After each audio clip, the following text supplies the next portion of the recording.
Good afternoon.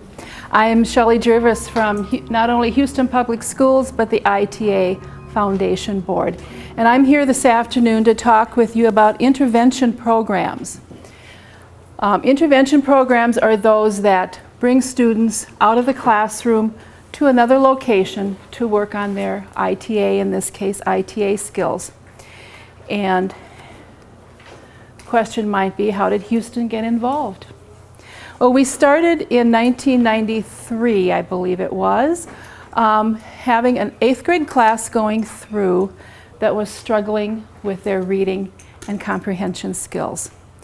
And at that point, there was some time in my day where I could join the newly developed i.ta program. And so my day was shifted to the high school, and I became the i.ta instructor for the junior senior high. We started in January of that year, and by the end of the year, we had an average increase in comprehension of 2 grade levels for the students. We were pretty psyched about that and decided that i.ta was the way to go for these at-risk students. A few years later, we added the component to our elementary school, and a few years again after that, 14 years ago to be exact, we added it at our alternative learning center, Summit Learning.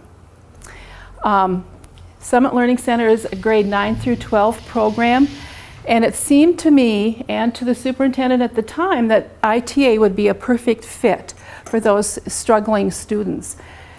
And it has proven to be such a very good fit for our alternative school. And pull-out program, it's a pull-out in all 3 sites. We have it in the 3 sites in our district. So elementary, high school, and Summit Learning Center. Our philosophy in the i.ta programs is to assist students to achieve success. Once they achieve success in reading, they're going to achieve success in all their other academic areas too, one would hope. A general i.ta program goals would be to first of all identify the children at risk for reading failure, and that can be accomplished through talking with classroom teachers. I have a lot of parents that come to me and say, my child is struggling in reading in school. What can you do to help? And so i.ta is one of those ways. And then with assessments, and those are what you worked with Jane this morning with. Once you've determined who is at risk for reading failure, then you have to design a program and find a way to help those kids. Maybe special education is their salvation. Might be i.ta, might be Title I, and of course we work with RTI in both buildings, in elementary and high school, to come up with plans for these kids. And each of your programs will of course have more specific goals in mind. Well, how effective is it? I have one story I love to tell about a student this year. He came to us as a 10th grader. In talking with his principal, he said, he's a non-reader. You won't be able to get him to read anything. So I just listened to that, knowing very well that I probably would have a way to help him. And so he began the school year rather reluctant because he'd been told he didn't know how to read. They always got him audiobooks for his textbooks and so on. And as a side note, we give an English credit for our i.ta program at the junior senior high level. And part of the requirements are doing a book report. And so I knew that this could be a challenge for him.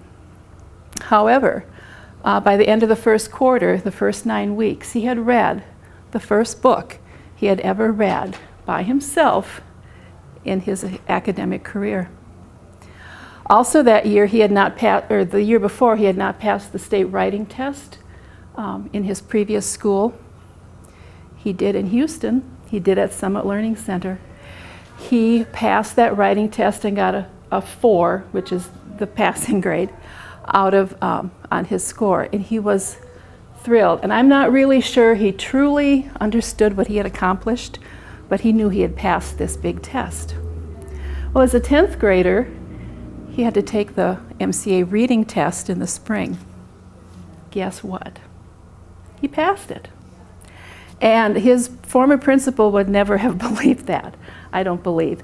But we got to him at a time when he was ready to learn, ready to read, and so he's kind of my huge success story for last school year. And I know all of you have or will have success stories quite similar to that as time goes on and the more you work with i.ta. There have been over 80, and probably more at this time, controlled comparative studies on the effectiveness of the i.ta alphabet. And about 2/3 of these studies have shown that i.ta taught children score significantly higher than those taught with a traditional alphabet. And for 1/3 of those students, it shows no difference which system they use to learn to read. But for some students, i.ta is their best method of learning to read. In your handout, section 3 is where I'm working from, so if you want to follow along on the PowerPoint, that would be where we would be at. And the basic protocol for the i.ta program consists of ROAR, which is repeated oral assisted reading, word study, which covers many different areas, comprehension, vocabulary, and a writing piece to it.